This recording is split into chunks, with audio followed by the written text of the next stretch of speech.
Want to patent your invention? The chance is near. You've given it heart. Now get it in gear. It's Passage to Profit with Richard and Elizabeth Gearhart. Richard, what are you doing?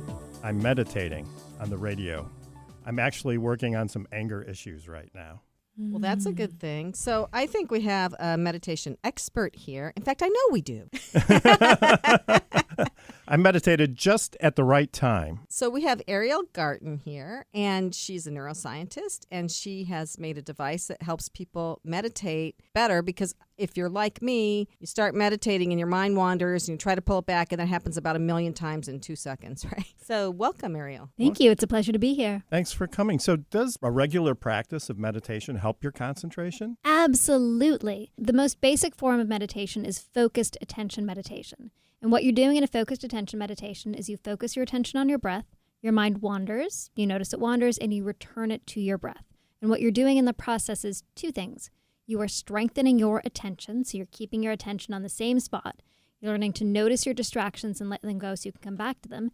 And you're changing the relationship to the thoughts in your head so you're not following your distracted thoughts. Now, this is super helpful because not only do you improve your concentration, you also learn to get your mind out of all of those often limiting, repetitive, negative thoughts that we have that cause us to be kind of stressful and frustrated much of our day.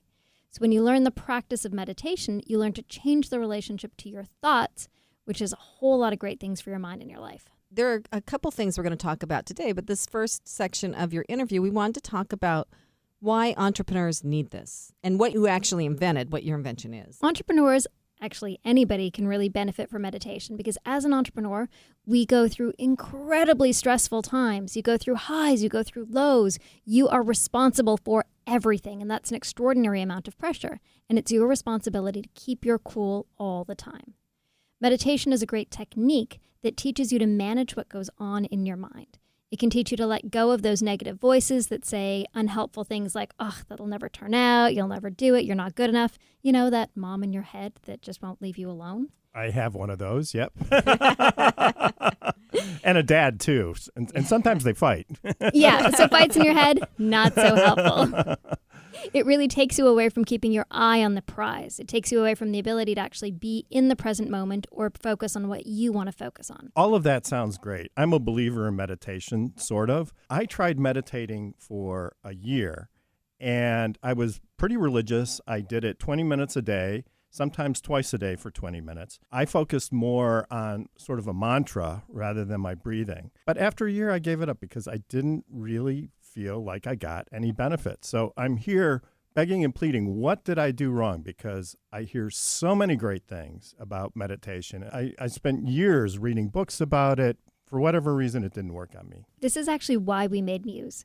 So we made this device, Muse, the brain sensing headband that helps you meditate, so that in a very short period of time, you can learn what it is that you're supposed to be doing during your meditation, and you can access the benefits of it. So most people have a similar story. They may not have meditated as long as you do, but they sit down, their brain bounces all over their place like, what am I supposed to be doing? Am I doing it right? And then you get up and you don't do it again because you don't feel the benefits because you may not have been actually implementing it correctly. Wow. So tell us about Muse then. So Muse is a brain sensing headband that helps you meditate. It gives you real-time feedback on your brain during meditation. The metaphor we use is your mind is like the weather. So when you're thinking distracted, you actually hear your mind as stormy. And as you bring yourself to quiet, focused attention, it quiets the mind. So in the same way that we can wear a Fitbit on our wrist to track our movement or a heart monitor to track our heart rate, and it makes these invisible, intangible things really tangible and practical, Muse actually is a little device that slips on your head that tracks your brain during meditation. And it gives you real-time feedback to show you what you're supposed to be doing, make it trackable, and show you the outcomes. So sort of an electronic guru. In some ways, it's like a little coach inside your head teaching you what you're supposed to do during meditation. So does it work with an app on your phone then? Exactly. So it connects wirelessly to an app on your phone, and then you can go back, you can see how your meditation was, and there's a motivational architecture that keeps you meditating and doing it every day. Because meditation's amazing, but only if you stick to it can you get the benefit. That's great. How long have you been meditating? I was originally a terrible meditator. I was neuroscientist. We have something in common. Totally. Trained as a neuroscientist, psychotherapist in private practice. I would be teaching my patients to meditate. They'd go home. They'd rarely do it because it meditation's hard.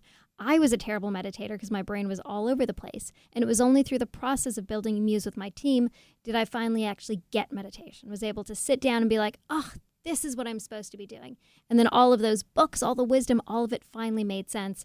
And I actually got a very deep, very powerful practice that's made tremendous change in my life. So how has it changed your life? In more ways than I can describe. The most obvious impact is the way I'm able to manage my own mind. So all of us have intrusive thoughts that cause stress and discomfort, intrusive thoughts that can return again and again and again.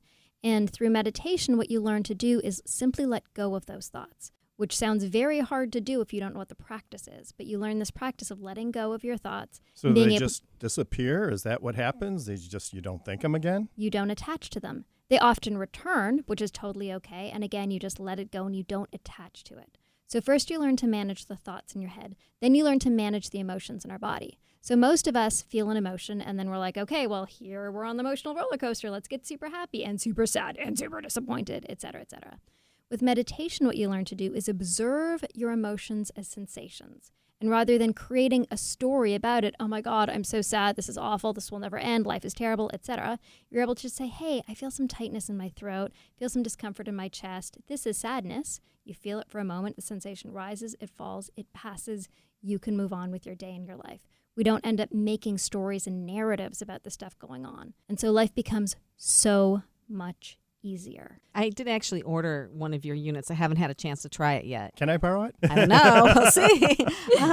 But you brought up an interesting point. Are there certain parts of your body where certain emotions are stronger or reside, like sadness in your lower back? Or is that just random for people? Everybody has their own kind of library of emotional experience. Emotions are actually often triggered in the brain. So a thought will trigger an emotion, or a reaction will trigger an emotion that you then feel in your body. Lots of people feel sadness in your throat. Super fascinating to hear you say sadness you feel in your lower back. That never occurred to me. Yeah.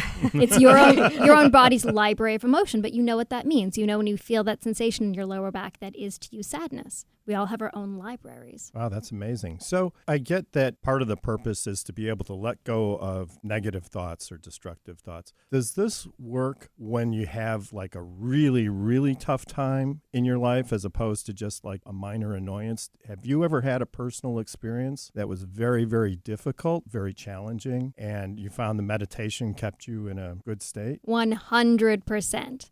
So now it's important to say that meditation is something that you practice regularly so that when you need it, you have it. It's like going to the gym. You know, you go to the gym every day, then you're super strong. You can move your friend's couch without thinking about it. It's a practice that you do so that when you really need it, it's there. So for me, I mean, I have a 3-year-old. It tries my patience every at day. every moment. There's cereal all over the floor and milk on the walls, and you just totally, take a deep breath, let it all go, be in the moment, be there lovingly with him, and guide him to the next movement. It's a completely different experience in life without it. So they should teach that when they do Lamaze training, right? Get you ready. So can you meditate anywhere, anytime? Do you have to be alone in a dark room, or could you do it on the subway, for instance? You can meditate anywhere, anytime.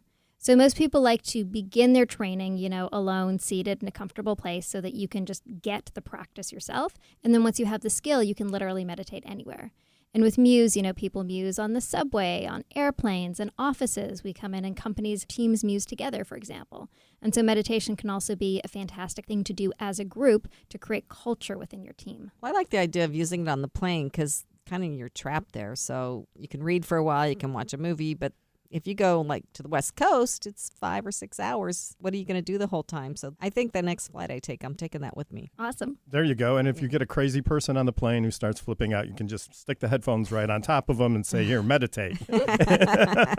And maybe it'll work out. Anyway, we're here with Ariel Garten, co-founder of the Muse Meditation Headband. You're listening to Passage to Profit with Richard and Elizabeth Gearhart. We'll be right back after this message. There's never been a better time to start your own business. business. The opportunities are infinite and only limited by your imagination and enthusiasm. At Gearhart Law, we believe the most successful companies all have one thing in common. They start with a solid foundation first. Gearhart Law has years of experience protecting entrepreneurs' ideas and brands using patent, trademark, and copyright protection. So if you have a new consumer product, a new software application that you're planning to build or sell, or a brand or company name that you want to protect, contact the experts at www.gearhartlaw.com. Our professionals will create a custom strategy designed to fit your needs and your budget. All of our attorneys are passionate about protection, licensed and qualified to represent you before the United States Patent and Trademark Office. Don't start your project without calling us first. Visit GearhartLaw.com. Together, we can change the world. Visit GearhartLaw.com. This ad has been read by a non-attorney spokesperson.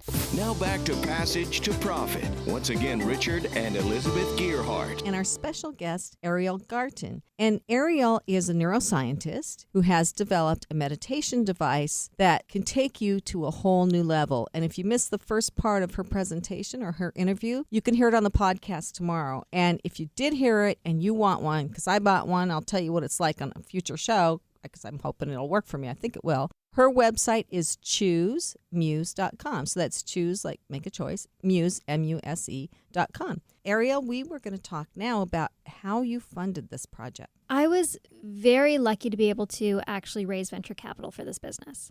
Now, I have to back up and say that I was trained as a neuroscientist and a psychotherapist, and I had zero actual background in business. I didn't go to business school. I don't have my MBA. I started this company, which was going to teach people to meditate using a brain-sensing headband. And I realized at some point that if you're going to make hardware, you need money. And not just a little money, but a significant amount of money. Tooling is expensive. You're manufacturing in China, and you really have to go to market. So in the beginning, building the business, I had funded it primarily out of my own pocket. I didn't realize how much of my own money I had dumped into it. And then we're at the point where we were ready to start raising venture capital. We had our first prototype ready, and I pitched probably 50 investors without success. That's a big number, but you stayed with it. I stayed with it. So a key part of fundraising is your mentality, is the ability to not let the thoughts in your head that say, oh, this will never work, this is awful, they'll never believe in me, get in the way. So what happened? Why did you get rejected? I mean, it sounds like a good idea. You're a smart person. You've got a powerful product. What happened? What did they say? Not every person is right for every investor. And it's really a matter of finding the investor who's the right fit for you, who's going to be the right stage. So we're at that point a seed stage company. So, pitching somebody who only invests in Series A or B isn't the right fit.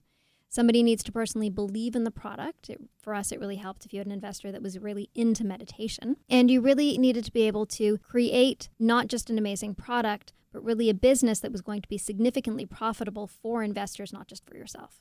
When we were first getting into this ecosystem 10 years ago, there really wasn't the same structure. I'm from Toronto, so there really wasn't a startup ecosystem at that point. Now there really is.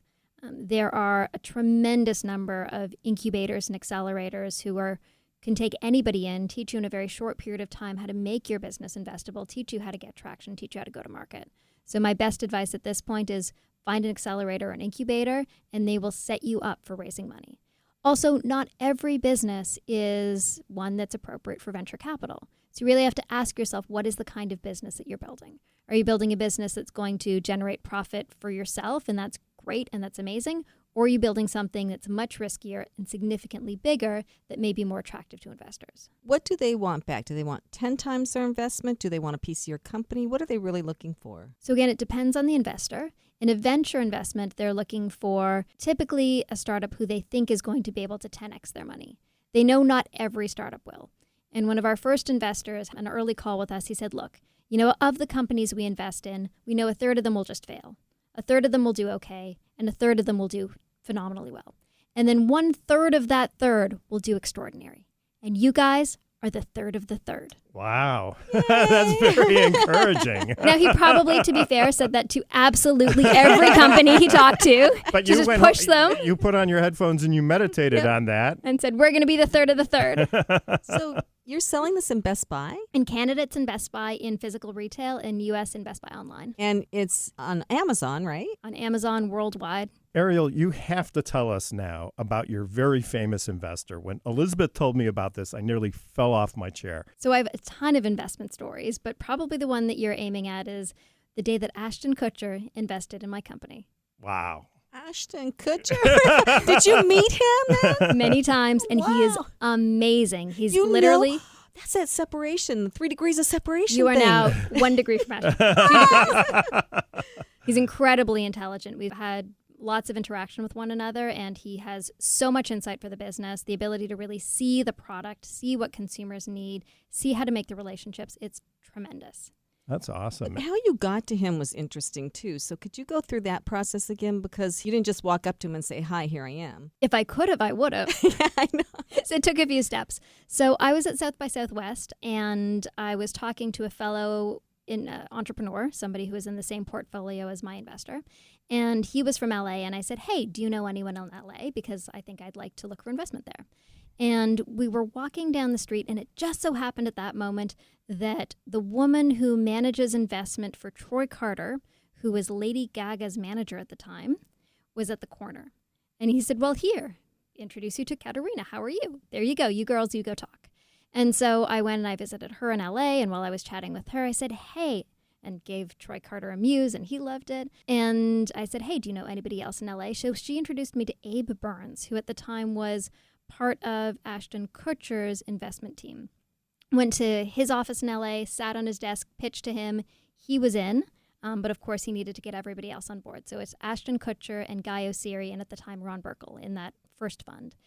And so after that, I had a call with Ashton, and it was about a half an hour call, pitched the business, explained what it was, and at the end of the call, he was in. Awesome. So were you nervous when you spoke with Ashton? Or did you use your meditation techniques? Yeah, it happens that meditation is a very effective tool for helping to manage nervousness on calls with super famous actors that you're trying to get millions of dollars from. I don't think I've ever done that. We come full circle, right? That's great. Another reason why the Muse is an excellent product if you're an entrepreneur. So I can't wait to try it. But you also told me that you're very self-forward. So you'll go up to people and introduce yourself. You're not afraid of people. I am not afraid of people at all. And I think that was a trait that I had even when I was younger. I didn't have a lot of social anxiety. But again, it's one of the tools that meditation gives you, the ability to recognize that the fear that you have when you face somebody is just silly. It's just meaningless. We're all just human beings talking to each other. And that anxiety that you might feel around somebody's response or their perceived judgment, they're all just stories. They're all just narratives that you can let go and you can give up. And you can go up to anybody you want and strike up a conversation with another human. I mean, I'm in the plum position of being able to walk up to somebody and say, hey, I make this really cool brain sensing headband that helps you meditate. Do you want to talk to me? And like 100% of the time, the answer is yes. But frankly, we're all interesting human beings. We all have meaningful things to share. We all have great insights. We can all make conversation. So don't be afraid to just go up to somebody, buy them a coffee, chat with them, engage, make friends. We are human beings, and our job as human beings is to support one another. And that's an incredibly important message that I hope to leave with everybody. The value of engaging with other people when they want to support you, when they want to come up to you and they want to talk to you, and the value of not being afraid to go up to somebody else and chat with another human. You never know where it might lead. That's such a powerful message. I couldn't agree more. I mean, to be perfectly honest, I have to work on my nerves a little bit. I think if I was speaking with Ashton Kutcher, I would be a little bit nervous. I have to admit that. But it is a wonderful vision that we could live in a world where we really feel truly equal to other people and that we could all communicate freely and transparently and authentically. And that's one of the hopes that meditation holds, I think, for us all. If we can release ourselves from this anxiety, then we'll be more free to be ourselves. Hallelujah. That was very profound. Thank you for that. I think you're absolutely right. I want to bring us back a little. Could you tell another investment story? You mean like the time the company was almost completely running out of money and it was my job to raise it? Yeah, like that. That sounds like a pretty exactly good story. Like that. Having a startup is basically like building the plane while it's flying. And my co-founder, Trevor, would always use this metaphor. The plane is always flying and you're frantically trying to bolt on the pieces before the thing hits the ground. So we're at the point where we had 45 employees, product and market, people loving it, but I just couldn't raise the next round. Raising money is really, really hard. I had done probably 49 pitches, and it was my responsibility to feed all of these people and to keep the company afloat and moving forward. And it was literally on my 50th pitch that I was pitching to Li Ka-shing's investment fund. Li Ka-shing is the richest man in Asia. He has an investment fund, Horizons, which is their venture investing arm. They had come to Toronto on a trip to meet a group of startups to just see what's around. And so Mars, who's the government-funded incubator in Toronto, had arranged meetings for Li Ka-shing's investment arm. And so we were brought in as one of the meetings. Selena Chow, who is the head of the Horizons Fund, stood there, and I in the meeting explained what this is, and you could see the moment when she got it. You could see the moment when her eyes lit up, when she stood up, when she got passionate, when she lifted the muse above her head, and when it was clear that she was going to invest. And from many pitches, what I learned is the moment they start to say the word we, you are in. We are going to do this, and we are going to do that. And then you're like, yep, we are going to win. So to go to an earlier point, it really was being a part of that incubator accelerator program that got you in front of this amazing investor. It was huge. And I have to say, I've had so much support from the Canadian government and all of the infrastructure in Toronto's startup ecosystem. And whatever startup ecosystem you're in, there is infrastructure there that's set up to help you. There are programs, there's grants, there's relationships, there's networking. So as much as you can, try to become a part of your ecosystem and leverage and tap all of the opportunities that are there for you through it. What is your vision for the Muse? Where do you see the company going, and what would be your ultimate goal? So it's not just my ultimate goal. I mean, I have my two co-founders, Chris Amony and Trevor Coleman. Muse is now a company of probably 70 people across 3 offices. And for us, we're really creating tools and technologies that help you understand and improve the experience of yourself. So we started with Muse 1 that gives you real-time feedback from your brain while you meditate. We then built Muse 2, which actually gives you real-time feedback on your heart, your breath, and your body during meditation. So you can start to really understand all of your sensory systems. We've now added in guided meditations, hundreds of meditations from top teachers for anything that you need in your life. So if you have a problem, there's a meditation for that. You're on the bus feeling frustrated because you're late, we've got a meditation for that. You know, you can't sleep, there's a meditation for that. You're an entrepreneur, there's a whole entrepreneurship and leadership collection. Wow. So it's really building tools and technologies that help you, give you the solution that you need at the moment that you need it to help you manage yourself and unlock your potential. So your dream is that every single entrepreneur or every single person in the world has this? Well, it's not about Muse. My real dream is that every single person in the world meditates, because frankly, if we all meditated, we'd probably have something closer to world peace. Muse just happens to be a super helpful tool to help you meditate if you need to start your practice or if you want to get deeper into it. But it's really the magic of meditation, not the magic of Muse. So some meditation groups meditate at the same time because they feel it brings a more powerful experience to people who are meditating together. Does Muse have any way of communicating between individuals? Is there sort of a group meditation app or something that you're able to do or you're working on? So we are always building new things, and we drop new features every few weeks. We've experimented a lot with group classes, and there are actually studios all around North America that run group Muse classes. There's one in Hollywood, Texas, etc. So you can come into a studio with a group of 1, 5, 10 people and all meditate together. And it's a beautiful experience. Well, I think it's a great vision. I do think that the world would be a better place if we could all meditate and maybe even meditate together. And I can tell you that I'm breathing in a more relaxed way since the start of this segment. So thank you very much, Ariel. Can you tell us how we can find the Muse one more time? You can always find Muse at choosemuse.com, CHOOSEMUSE.com. Very easy to remember. Choose Muse. Great. And so we'll be back right after this message. You're listening to Passage to Profit with Richard and Elizabeth Gerhardt and our special guest, Ariel Garten with Choose Muse. What are entrepreneurs' most valuable assets? Their passion and ideas. We can't protect your passion, but we can protect your ideas. Trust Gerhardt Law to protect your ideas with premier patent, trademark, and copyright services. There's never been a better time to start your own business. Contact us at GerhardtLaw.com. At Gerhardt Law, we have years of experience protecting entrepreneurs' ideas and brands using patent, trademark, and copyright protection. So if you have a new consumer product, a new software application that you're planning to build or sell, or a brand or company name that you want to protect, Contact the experts at Gearhart Law, www.gearhartlaw.com. Don't let the wrong protection strategy ruin your business. All of our attorneys are passionate about protection and are licensed and qualified to represent you before the United States Patent and Trademark Office. Don't start your project without calling us first. Contact Gearhart Law on the web at GEARHARTLAW.com. Together, we can change the world. This ad has been read by a non-attorney spokesperson.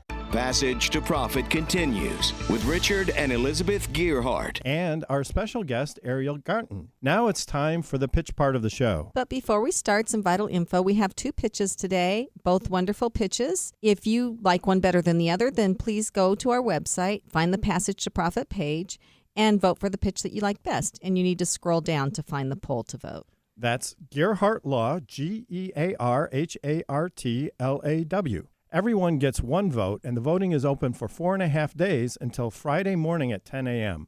Don't forget to like us on Facebook, Twitter, and Instagram. And get your friends to vote. And they can remember the name of the show by thinking about walking down a passage with a huge pot of gold at the end, Passage to Profit.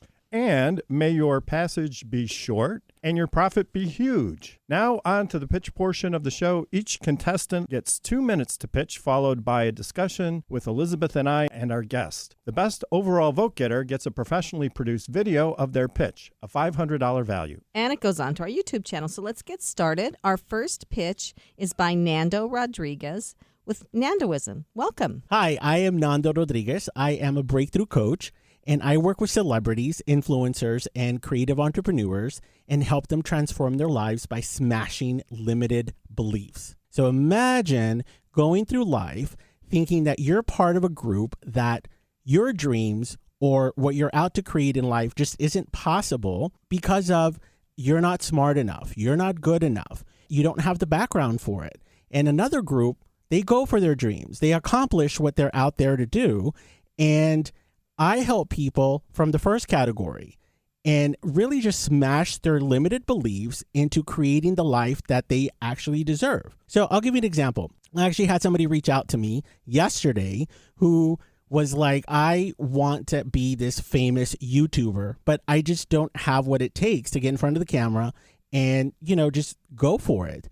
And that's a limited belief right there. What makes them? It's not like they were born and there's a tag behind their back that says this person is not allowed to be successful on YouTube. So my clients come to me with these ideas of where they want to go, but don't have the actual blueprint, don't have the plan on how to get there. And using neuro-linguistic programming, which is what the foundational coaching basis I use, we actually get them to where they need to go. So a client will come to me and say, I want to hire you as my breakthrough coach because I'm looking to get into a new relationship. And by the time our coaching journey is over, they not only have a new exciting relationship, they have a promotion at work, there's new money coming in, they've moved jobs. I mean, it's just really crazy what we're allowed to do. So that is what I'm all about. I'm your breakthrough coach. That's really cool. So I was also trained in NLP, neuro-linguistic programming, and the basis of NLP, a lot of it is identifying your limiting beliefs, the thoughts that you have that you do not realize, the really underlying, deeply programmed ideas that you have about yourself and your world that keep you stuck in the same place. These things that came from potentially your parents that really aren't helpful for you any longer. And so it is possible to elucidate these things, to be able to use processes to undo them, and then to install new beliefs that are more effective and more powerful. So I deeply believe in the process that you use to do this, and I've seen tremendous transformation as well. Tell us about some of the people that you've worked with and some of the differences that you've made. I work with celebrities, I work with influencers, and I work with creative entrepreneurs. And so I was working with this one particular he was in the entertainment business, and he came to me because he actually had no friends. Nando, I have no friends. And if I work with you, can I at least get 1 to 2 new friends? And it's like, absolutely, let's work on that, And what ended up happening was 3 months into our coaching program, his husband got hospitalized. 4 months into our coaching program, his husband passed away. And so he said to me on our very last session, with coaching, I'm at such a fabulous place in life right now. I was able to have 100% closure with my husband. We did not leave anything left unsaid. I now have a new relationship with his family, which that wasn't there before. And through this entire process, he had gotten a couple of new promotions at work. And as we're at that last session, full of tears, he says, I have a new way now of approaching life that I know that without coaching, I would have been overly dramatic. See, I'm a recovering drama queen. And so I tend to attract drama queens as clients. But you still have the hair. I still got the dramatic hair. I'm very extra. But guys, like it was very touching to know that an individual going through a hard time was able to go through it in such a way that was very beautiful and have closure. My dad passed away around 10 years ago, and there were so many things left unsaid. I wish I would have said this. I wish we would have done this together. So I consider that one of my top success stories because he was able to be at peace with death. And you do this online, over the phone? Absolutely. So I do this on online platforms, video. And what ended up happening was when I first started, it was over the phone. I myself had some limiting beliefs, let me not be on the computer, let me not see the client, what have you. And my very first client was over the phone. And by the time I got my second client, I'm like, we're going to try this video platform. And the difference was I got to see facial expression. I got to see when the ideas were landing or when they were confused, which I wouldn't always be able to pick up just over the phone. So yes, we do video platform coaching. And how do you find your clients? My clients find me. It's so super exciting. The majority of my clients find me through social media, through Instagram. That's the platform. Going back earlier, you said there were 12 things that people needed to focus on. Maybe if somebody doesn't have a coach or they can't afford one, are there some things that they can do themselves to kind of help with this process to improve their life?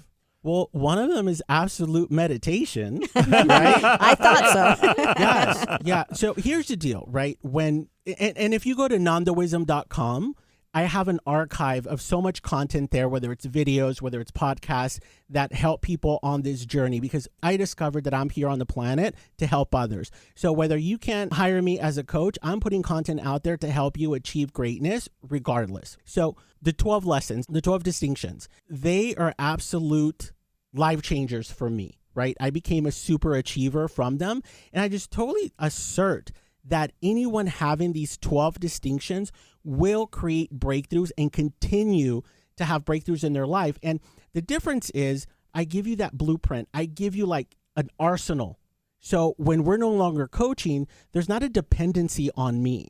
And in our journey, clients are discovering that it's very a la Wizard of Oz. They've had the power all along. They just didn't know what to do. And I'm just like uncovering curtains for them and revealing that they had the power all along. So when they leave, they have everything that they need in order to continue to be a super achiever. So can you go over a few of those bullet points for us? Well, that's my secret sauce, right? But I can you give us one? Totally.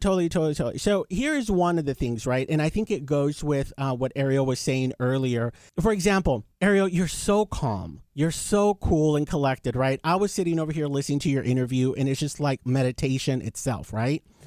And when the question was, were you nervous pitching in front of Ashton Kutcher? You were like, well, I'd been meditating so long that I was able to, maybe if you were nervous, there might have been some butterflies, but you handled yourself, obviously. And so one of the distinctions is becoming aware of where you have those constraints. Because she could have said, no, I don't care who it was. The nerves were there, and so I couldn't pitch successfully. That's a limiting belief.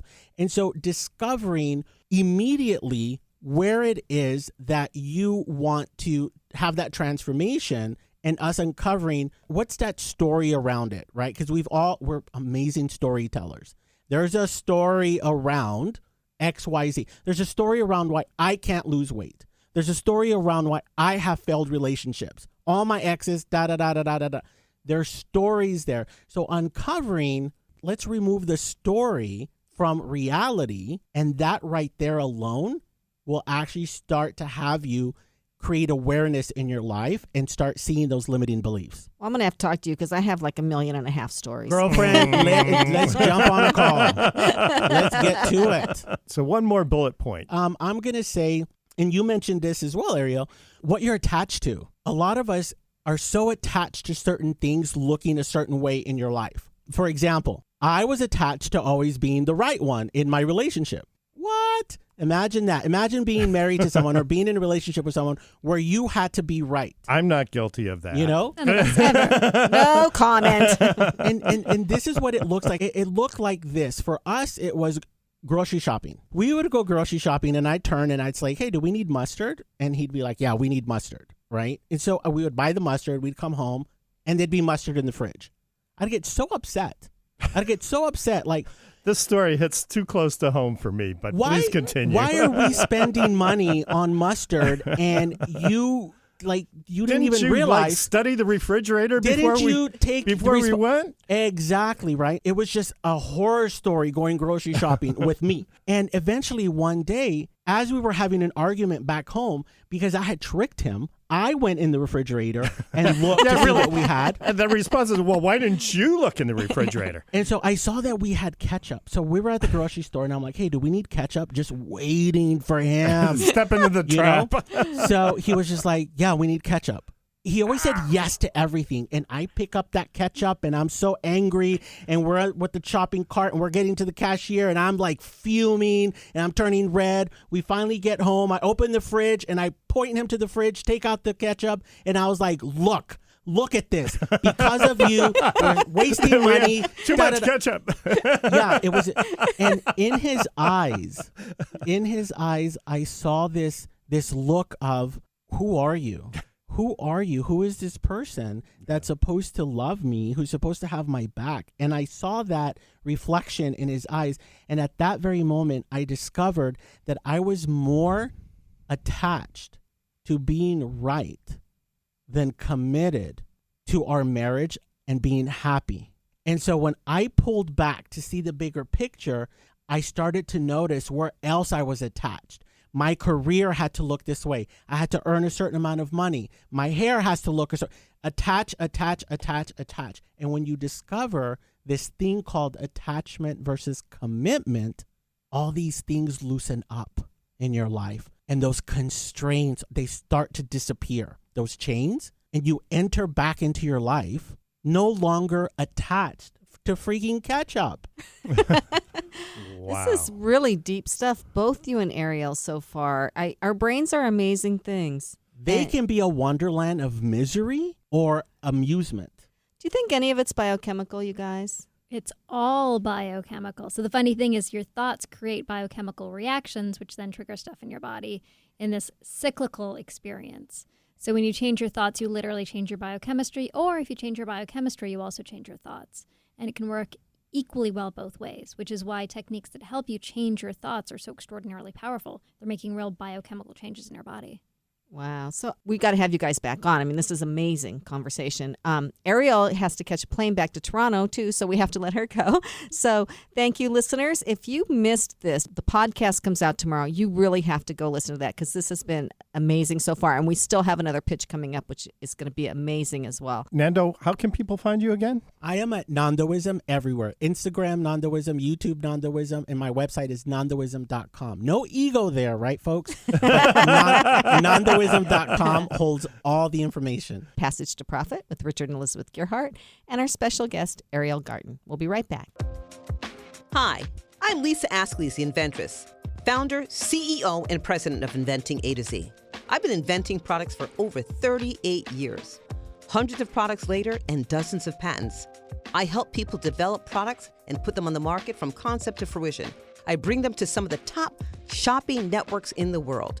QVC, HSN, eVine Live, and retail stores. Have you ever said to yourself, someone should invent that thing? Well, I say, why not make it you? If you want to know how to develop a product from concept to fruition the right way, contact me, Lisa Askley's the Inventress. Go to inventingatoz.com, inventingatoz.com. Email me, lisa@inventingatoz.com. Treat yourself to a day chock full of networking, education, music, shopping, and fun. Go to my website, inventingatoz.com. Now back to Passage to Profit. Once again, Richard and Elizabeth Gearhart. And our special guest this evening, Ariel Garten, unfortunately had to leave to catch a plane. So Nando is going to be manning the guest mic for us. I am ready. You were born ready. And joining us now for our second pitch is Mariano Martinez, events and dance lessons and choreography. You have 2 minutes. Go. Okay, so I'm the president and CEO of Jada Productions. What Jada Productions is a special events choreography company.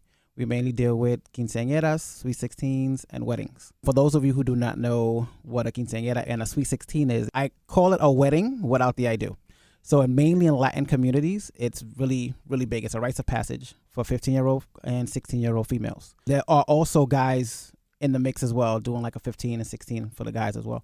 So what I do is I come in and I create what the court is going to present. So anything from the entrances, the grand walk, the grand dance that they're going to do, the waltz, whatever styles that they want, and then even blowing out the candles, things like that. For the brides and the groom, I create their first wedding dance. Now, if they also want their court, their bridesmaids and groomsmen involved, I choreograph for them as well. I went to your website. Beautiful photos on there. Thank you, And thank you. You give dance lessons too, right? Yes, I do. I'm working on solidifying a collaboration with a dance studio in the Bronx. However, we go all around New York City. We've been as far out as California, Florida, doing Sweet 16s and events out there as well, and dance lessons as well. So right now what we do have in the Bronx are two things. One, for the opening public who want hip-hop classes, who want salsa classes, bachata, who want the first bride and groom, what it kind of feels like to just move as a bride and a groom. We do those classes as well. Also, I have a give back, a free program, which is JDove Dance Academy. Hashtag JDove Dance Academy, you'll find it anywhere. And at JDove Dance Academy on Instagram, you'll find it as well. We do free classes for people, children 5 years old up to adults. Every Saturday, we're starting again October 5th, and it's a free program from 12 to 4. We do anything from salsa, merengue, creative expression. What else we do? History. We do different kind of themed events, women's history, Black history. And you said that you also do personal lessons, right? Because That's I've been correct. wanting to learn how to do all that Lizzo, Missy Elliott kind of stuff. So, you know what I'm saying? Hey, I'm just curious. JDove, how did you get that name? Oh, lovely. Wow. Thank you for asking. So a lot of people in my community, which is the Garifuna community, and and my family's from Honduras, they mainly do that. They do not call me Mariano. They know me as Junie. And Junie is a derivative from Junior because I have my father's name. So that's where the J comes from. Now, a friend of mine, when I was putting the company together and trying to get a name, he said, JDove. And I'm like, what do you mean?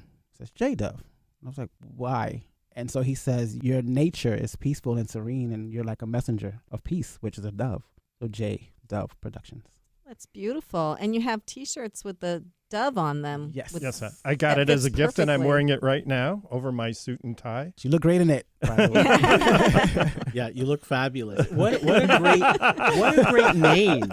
You know, it's like marketing and branding is like so important, and you actually step into all of the guests that you have here, right? That you had Ariel and JDove, right? It's like so peaceful voices and serene. No. And then here comes this loud Mexican breakthrough coach. With the ketchup, yeah. You know, with the ketchup. But think the about ketchup it. It's fight.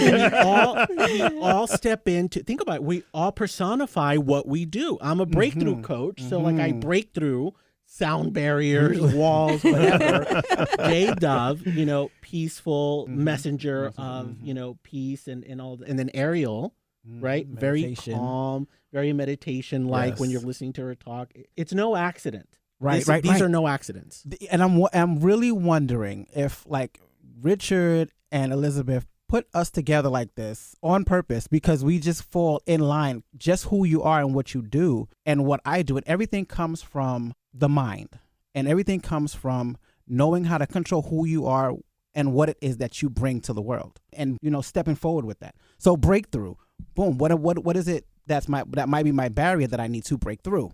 Ariel, what is it that I need to meditate on to allow me to break through? Maybe that is just dance, all of this goes together. And I do think that you are doing the right thing, because when you did a few dance moves out there, you're so graceful. Thank you. And Thank you so much. it just looked like it was so easy for you. I mean, I would have been falling down.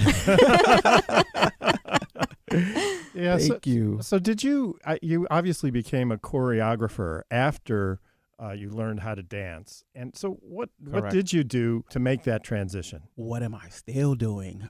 Taking classes, learning, seeing what's out there, seeing what's new. And that's one of the reasons why I love working with the youth and the younger population, because they teach me as well.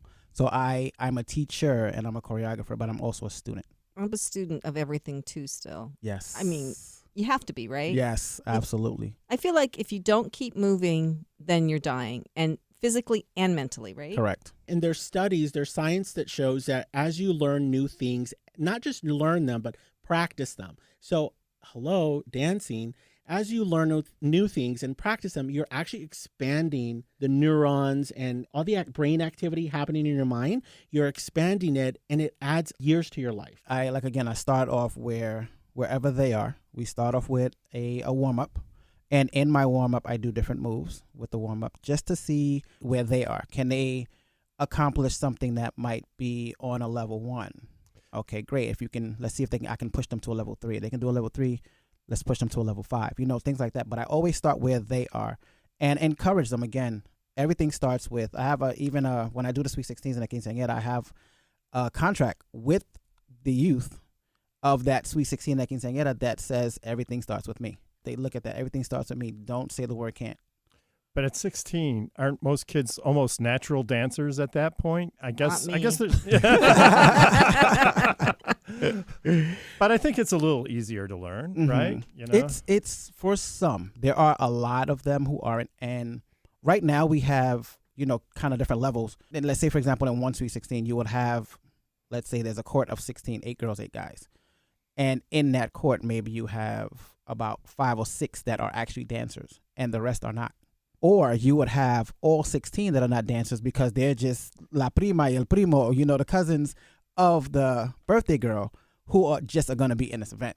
So I come in and I train them and work with them and, again, see what level they're on and then encourage them from there. So even if they're not dancers, and here's my thing with it, even if you're not a dancer, that's okay. That doesn't mean you cannot dance. We start off day one, they're always nervous. And then by the end, it's like you see this change, right? From day one to the ending. And after that, I ask them questions like, okay, well, you thought you couldn't do this, right? What else is there that you think you cannot do?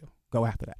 So this seems like a great way to take a shy person who does not want to come out of their shell at all, in a very supportive and non-judgmental way, bring them out, right? That's right. Try to describe, remembering that you're on the radio here. Yes. We don't have the benefit of pictures unless we go to your website, but try to describe what these courts would do. How would these kids dance? How would you choreograph a party for them? So let's start off with day one. They'll come in to the studio and we go through the contracts. We go through warm-ups. What we start doing is the birthday girl and her parents will let me know what style they want. So let's say they want a waltz. What I would do, yes, it's show them what the gestures are for a waltz. Right hand up, left hand, ladies' hands in the guy's hands. Come together, take a step closer to each other. Take a step to your left, glide to your left, glide right, glide left, glide right. Spin your partner. We'd even go through a technique that I do with teaching them how to be partners, putting your hands together and knowing how to rotate your wrist so that you're not bending your partner's hand and allowing your hand to be open so that you're not squeezing your partner's hand, but that you just flow. That sounds beautiful. Thank you. Do you ever go to any of their events? Are you there? Yes, I'm usually there for like last minute coaching and last minute pep talk. So I'm usually there. And I would assert that what you're describing, like you said, I'm there for last minute coaching, because I was going to say that's what it sounds like you do is you coach them through this, because in the beginning, you kind of label yourself, I'm not a dancer. So those are the people that are being a little bit more resistant about maybe the movements aren't so suave, maybe, it's not flowy, what have you. But after, practice 18, practice 20th, that's right, they start to loosen up. And what I assert is there's a level of the coaching that you do, which is the same thing that I do, which is you got to give up looking good. Yes. You got to give up looking good. I think I gave that up a long time ago. Because I didn't didn't know looking good was an option. Think about it. We all put up pretenses, whether it's Correct. on social media. I got to show that I've got the best X. I got to show that my car is the shiniest. I got to show. That's all part of looking good. And that looking good keeps us constrained. That's right.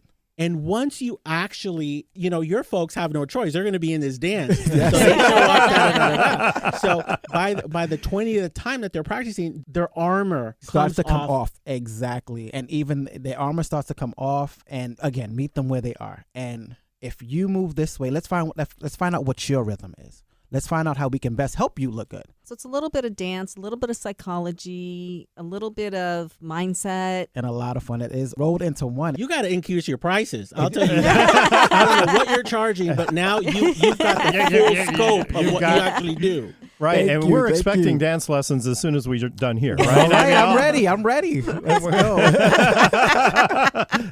Nando's kind of looking, I'm not so go. sure I'm ready for that. Anyway, we've come to the end of our segment. It's been absolutely a blast having you on, Mariano. Again, tell everybody where they can find you and see your beautiful website. Yes, thank you. So the website is the letter J, Dove like the bird, Productions, jdoveproductions.com is the website. We also have Instagram. Everything is at JDove Productions, YouTube at JDove Productions, the website at JDove Productions. And you can dance. Yes, thank you.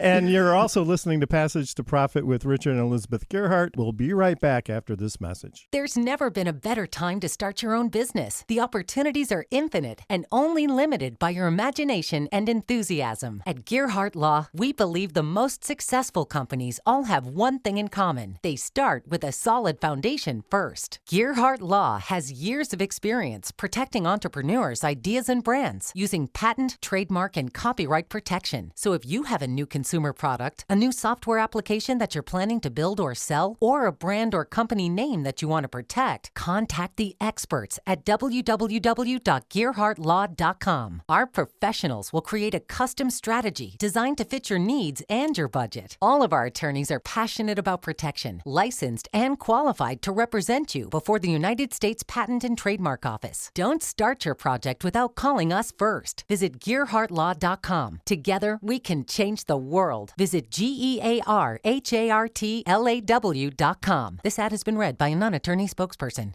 Now more with Richard and Elizabeth. Passage to Profit. And remember now, everyone, go to the Passage to Profit page at GerhardtLaw.com, GerhardtLaw,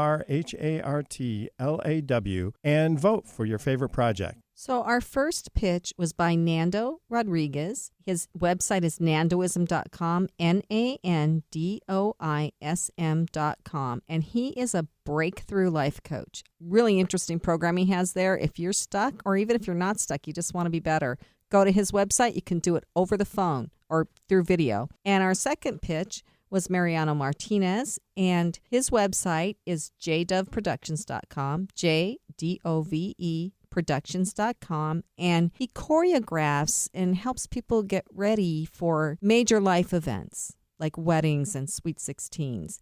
And if you go to his website, his stuff is just beautiful. And then our guest was Ariel Garten. She sells Muse headbands for meditation, so you can buy one at her site, Choose Muse spelled MUSE.com. Now, Google Passage to Profit and make your choice. Remember, you can vote only once, and you have until next Friday at 10 a.m. to vote. The best overall vote getter for the show will receive a professionally produced video of their pitch, a $500 value. And before we sign off, I always like to say thanks to everyone who participated today. And I usually say it's like a small peek into the future, but I feel like it's a big peek into the brain today. A big peek into ourselves, right? Yes. And today was really a show sort of about well-being. We had the meditation piece and how to get in touch with your inner quiet. And we had Nando breaking down barriers and rethinking things in a way and learning to think about things in ways that are more powerful. And then we had Mariano, too, who brought to us the most creative form of movement, and that's dance. So, Nando, what was your favorite part of the program today? I think it was learning how we're all connected. We randomly came together, 3 individuals, and it seems that we're all sharing some of the same fabric. some of the same thread inside of our fabric. I agree. Mindset, avoiding, limited beliefs, and just having fun. Yeah, it was the universe that did that, quite honestly. And we would like to thank our media maven, Kenya Gibson, our wonderful producer, Noah Fleischman, our great engineer, Rob Barretts, and the whole iHeart team. And don't forget to join us next week for another excellent speaker and another round of pitches. And listeners, you can start thinking about what your pitch will be. And don't forget to like us on Facebook, Instagram, and Twitter. This is Richard and Elizabeth Gearhart from Gearhart Law on iHeart Radio, Passage to Profit, WOR 710, the voice of New York.